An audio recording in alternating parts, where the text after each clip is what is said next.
किसी होटल में जाते हैं, खाना ऑर्डर करते हैं और अचानक आपको वही थाली पहले से 20-30 रुपये महंगी मिलती है। आप सोचते हैं यार ये अचानक इतना महंगा क्यों हो गया है? तो इसका जवाब है गैस सिलेंडर। जी हाँ दोस्तों, एक ऐसी खबर आई है जिसने सीधे आपकी जेब पर असर डालना शुरू कर दिया है।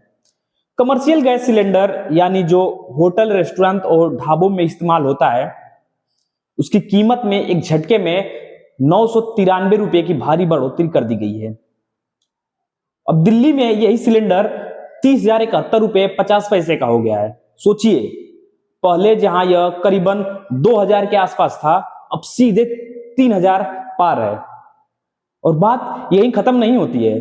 छोटे दुकानदार, मजदूर, छात्र जो 5 किलो वाला छोटा सिलेंडर इस्तेमाल करते हैं, जिसे लोग छोटू कहते हैं, वो भी अब 261 रुपया महंगा हो गया है।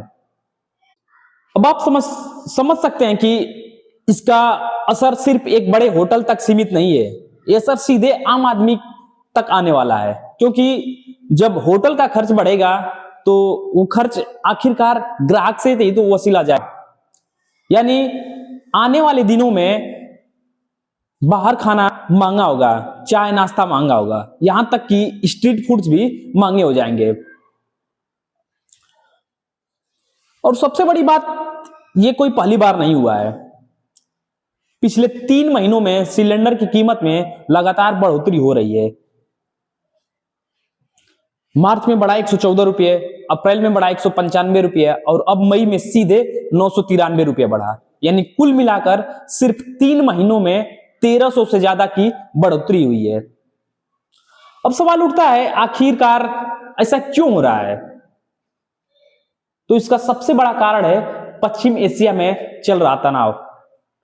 दुनिया का एक बड़ा हिस्सा तेल और गैस के लिए उसी क्षेत्र पर निर्भर है और भारत भी अपनी जरूरत का करीबन 60 एलपीजी बाहर से मंगाता है।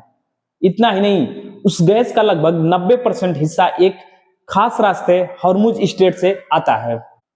अब अगर उस रास्ते पर खतरा बढ़ता है या सप्लाई में रुकावट आती है तो सीधा असर कीमतों पर पड़ता है और यही अभी हो रहा है। अंतर्राष्ट्रीय बाजार में कच्चे तेल की कीमत भी बढ़कर 100 से $120 प्रति बैरल तक पहुंच गई है। अब इसका अगला असर क्या होगा?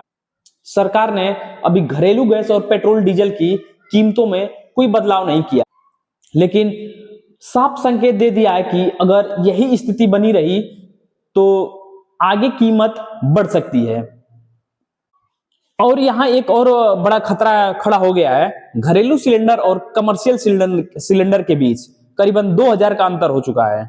इसका मतलब क्या है? इसका मतलब यह है कि कुछ लोग सस्ते घरेलू सिलेंडर को कमर्शियल काम में इस्तेमाल करने की कोशिश करेंगे, ब्लैक मार्केटिंग बढ़ सकती है। अब कुछ लोग कहेंगे पीएनजी यानी कि पाइपलाइन गैस का इस्तेमाल क्यों नहीं बढ़ाया जाता है? तो इस पर होटल इंडस्ट्री का कहना है कि कई इंडियन और चाइनीज डिशेज को बनाने के लिए हाई फ्लेम जरूरी होता है और पीएनजी में वो पावर नहीं मिलता है। यानी फिलहाल एलपीजी का कोई आसान विकल्प नहीं है। जमीनी हकीकत यही है कि महंगाई धीरे धीरे आपके दरवाजे तक पहुंच रही है। पहले गैस महंगी, फिर खाना महंगा और फिर रोजमर्रा की जिंदगी महंगी होगी। तो अब सवाल आपसे है कि क्या आने वाले समय में महंगाई और बढ़ेगी और क्या सरकार इसे कंट्रोल कर पाएगी? अपनी राय कमेंट में जरूर बताएं। मिलते हैं नेक्स्ट वीडियो में, तब तक के लिए जय हिंद।